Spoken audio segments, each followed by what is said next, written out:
সত্যি করে একটা কথা বলেন, ঝগড়া করে পর্যন্ত কোনো লাভ হয়েছে? মামলা করে কোনো সমাধান হয়েছে? না, কখন এটা করবেন না। জায়গার মালিক আপনিও নন, আপনিও নন, আপনিও নন, আপনিও নন, আমরা সবাই ভাড়াটিয়া। মালিক হচ্ছেন কে? তা আল্লাহ না মালিক? আপনি কোন মালিক? আপনি মালিক হলে কবরের মধ্যে আপনার জন্য জায়গা যাচ্ছে না কেন? এমন অনেক মালিক আছে, জায়গার মালিক নিজের জায়গায় কবর পায় নাই। আমি একটা বাস্তব কথা বলি, এই জায়গার একটা মালিক আছে না নাই? আছে না?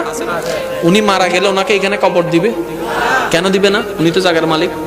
তখন ওনার ছেলেরা বলবে, হ্যাঁ ওনাকে এখানে কবর দিব।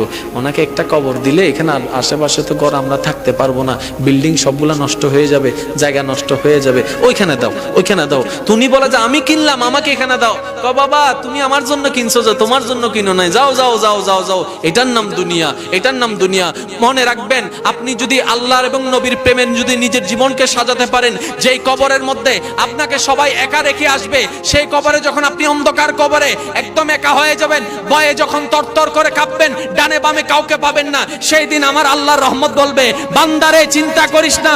নবী বলবে, উম্মতরে চিন্তা করিস না, আমরা তোর সাথে আছি। বলেন না সুবহানাল্লাহ। ওইটা চান, এটা চায়েন না। অনেক হয়েছে তো, আর কত? এমনও পর্যন্ত কাহিনী আছে, এক ভাইয়ের জানাজায় আরেক ভাই যাচ্ছে না। সত্যি বলেন, ঠিক না? তো ভাই তো মারা গেছে, যান না। কয় না, সে আমাকে কষ্ট দিয়েছে।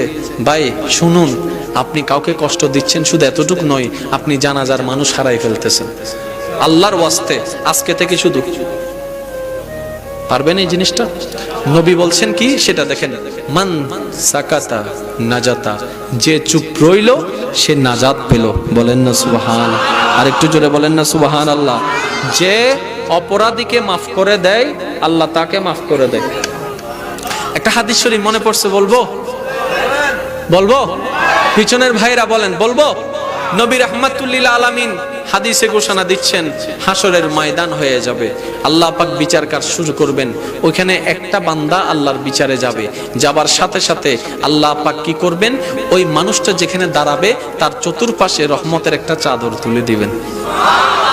চাদর যখন তুলে দিবে, বাহিরের কেউ তাকে আর দেখবে না, ভিতরে কি হচ্ছে সেটা আর কেউ দেখবে না। এবার সেই চাদরের ভিতরে আল্লাহ পাক তাকে ফেরেশতার মাধ্যমে জিজ্ঞেস করবে, অমুক দিন এতটা বাজে এত তারিখে এইবারে অমুক জায়গায় বান্দা তুমি এই কাজটা করেছো? বান্দা বলবে যে আল্লাহ করেছি, আমি করেছি। এই কাজটা করেছো? আল্লাহ করেছি। এই ভুলটা করেছো? আল্লাহ করেছি। এই দোষটা করেছো? করেছি। এইভাবে তার সারা জীবনের হিসাবটা আল্লাহ পাক নিবেন পর্দার ভিতরে। পর্দার ভিতরে নেওয়ার পরে তার জাহান্নামের পাল্লা ভারী হয়ে যাবে, গুনার পাল্লা ভারী হয়ে যাবে। তখন ফেরেশতারা তাকে টেনে টেনে জাহান্নামের দিকে নিয়ে যেতে চাইবে। আল্লাহ পাক বলবে যে দাঁড়াও, আমি এখনো তো জাহান্নাম তাকে দিই নাই, এখনো তো জাহান্নাম দিই নাই, এখনো তো জাহান্নাম দিই নাই। ও ফেরেশতারা, আমার বান্দাকে জান্নাতের দিকে নিয়ে যাও। আল্লাহ তার গুনার পাল্লা ভারী হয়েছে, জাহান্নামে না যাবে, জান্নাতে কেন যাচ্ছে? আরেকটি কথা, মওলা এই সবার বিচার করলা তুমি এরকম প্রকাশ্যে, তার বিচারটা কেন তুমি এরকম পর্দার আড়ালে করলা? সেই দিন রহমান উত্তর দিবে, আমার এই বান্দা কোন বান্দা জানো? যে দুনিয়াতে তার বন্ধুর অনেক গোপন খবর জানতো, ভাইয়ের অনেক গোপন খবর জানতো, বান্ধবীর অনেক গোপন খবর জানতো, বউয়ের অনেক গোপন খবর জানতো, মা বাবার অনেক গোপন খবর জানতো, চাচা জ্যাঠার মামার অনেক গোপন খবর জানতো, আমার বান্দাদের অনেক গোপন খবর জানতো, কিন্তু সে গোপন খবর সে প্রকাশ করে দেয় নাই, কাউকে বেইজ্জত করে নাই, অপমানিত করে নাই। সে আমার বান্দার ইজ্জত রক্ষা করেছে। আজকে আমি আল্লাহ তাকে পর্দার ভিতর বিচার করে তার ইজ্জতকে রক্ষা করে দিলাম। সুবহানাল্লাহ। তো আল্লাহ তুমি মাফ করে দিলা কেন? আমার বান্দা এটা সেই বান্দা যে সামর্থ্য থাকার পরও গালি দেয় নাই, আঘাত করে নাই, আহত করে নাই, প্রতিশোধ নেয় নাই। সে সর্বদা আমি আল্লাহকে খুশি করার জন্য অন্যকে মাফ করে দিয়েছে। আমি আল্লাহ আজকে তাকে মাফ করে দিয়েছি। বলেন সুবহানাল্লাহ।